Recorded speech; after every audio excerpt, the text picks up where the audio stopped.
드리겠습니다. 네, 감사합니다. 네, 감사합니다.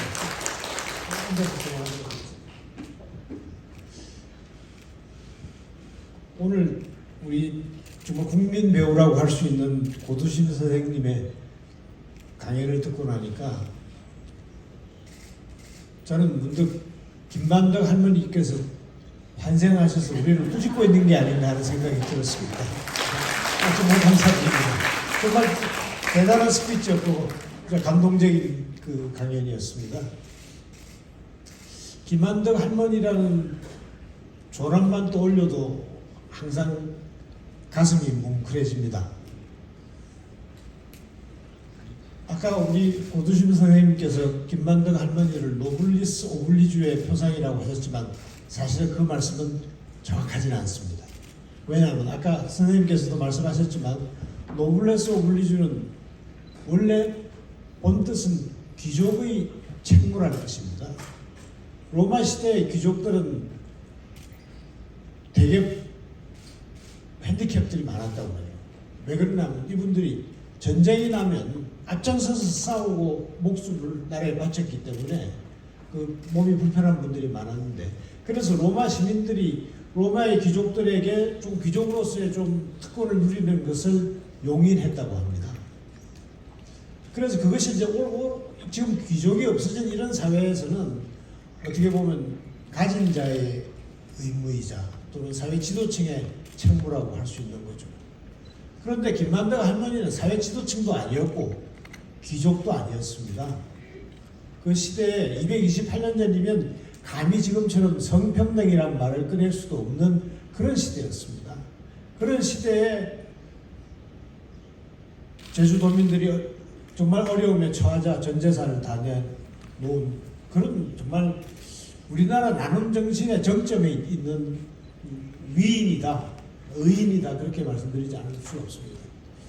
저는 이제 김만덕 할머니의 정신을 더 이상 제주도에, 더 이상 한반도에만 가둬둘 수 없다고 생각을 합니다.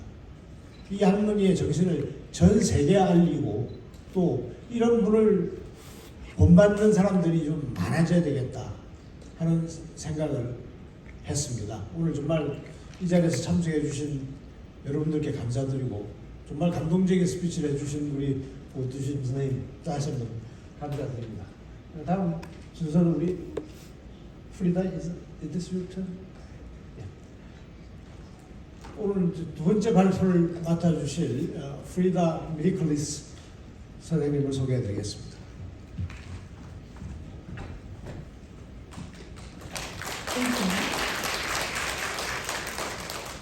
안녕하세요. 반갑습니다.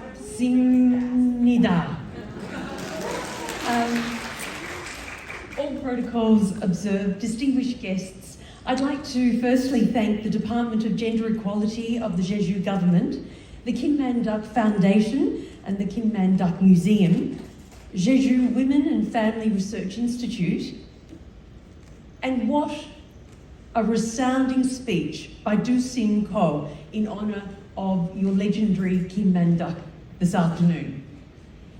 It is a great honour to return to this beautiful island and to the Jeju Forum for Peace and Prosperity after some 10 years. My fascination with this beautiful island runs deep. Maybe because of my Hellenism, I was drawn to your beautiful islands of the gods. According to Greek mythology, Dike, the Greek goddess of fate, fortune and chance, was the embodiment of the winds of destiny, both the positive side and the negative side. Dike was responsible for the entire community, not just the individual. There are comparisons between Dike and Ga Moon-jung Angi, who according to Jeju Island mythology was the goddess of fate and luck, and who at an early age saw within herself the key to her own fate and used this for the good of others. Kim Man-duk, whom we honour at this forum, embodied these goddess-like qualities. She was, in today's terms, a smart and successful businesswoman who overcame personal adversity to become what we would regard as Korea's first CEO. And as we've just heard, when famine struck, her choice to send or to spend much of her personal wealth to import and freely distribute food have become a powerful symbol of generosity and philanthropy. Despite the many personal obstacles they faced, Dihye, Gamjang Aji, and the legendary Kim Man-duk all recognised their self-worth and ability to achieve through the power of giving. Philanthropy, as we see it practiced today, is becoming more diverse, more collaborative, and more sustainable. There is greater emphasis on gender equality and sustainable development, and as we see more female entrepreneurs emerge and greater intergenerational wealth transfer going to daughters, women are having an enormous impact on causes such as social justice. United Nations Security Council Resolution 1325 nests women as essential to peace and security. It reaffirms the role of women in the prevention and resolution of conflicts, peace negotiations, peace building, peacekeeping, humanitarian response, and in conflict reconstruction, and stresses the importance of their equal participation and full involvement in all efforts for the maintenance and promotion of peace and security.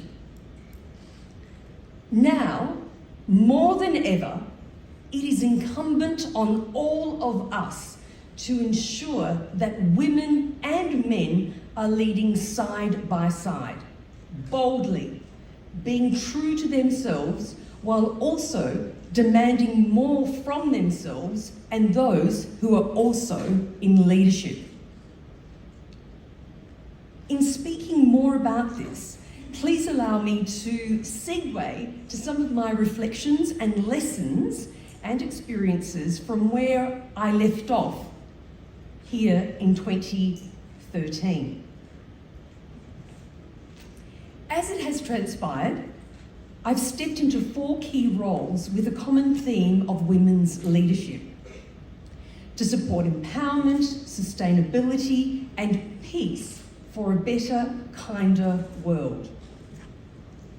Looking into the future and in consideration of generations to come, I will share lessons of experience based on the pillars of peace: breaking the culture of gender inequality, steady employment, increasing the chance for peace, and thirdly, universal access to education being fundamental for peace.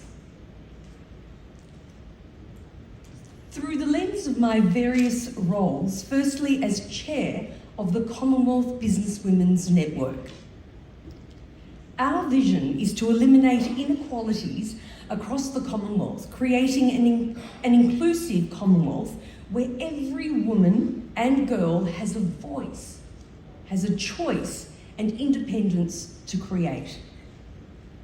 At the heart of what we do is harnessing the power and potential of women in business. And we are breaking down gender barriers. We are change agents committed to gender equality and systemic change. CBWN is a registered community interest company in the United Kingdom, funded and powered by women for women of the Commonwealth. Now, 2 of the key areas that set CBWN apart from other women's organisations is our convening power and the access which our accreditation status provides us to engage and influence policymakers through participation in Commonwealth ministerial meetings. Now, over the last few years before COVID, CBWN put more women in front of more government officials than any other organisation, including ministers of women's affairs, trade, IT, law, youth, education, health, and heads of government, with representatives self-funding their participation. CBWN is the only accredited organisation on women's leadership and economic empowerment to 56 governments, who collectively account for 20% of world trade, including 1 billion women, with 60% under the age of 30. We work with governments, the private sector, and women in business to encourage, enable, and embed women's economic empowerment across the Commonwealth through the delivery of activities and initiatives, products and services focused on trade, talent, and training.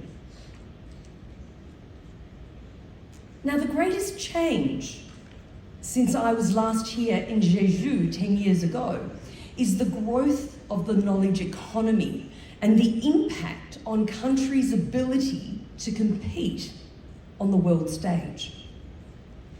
The revolutionary impact of the Internet of Things means that digital and direct access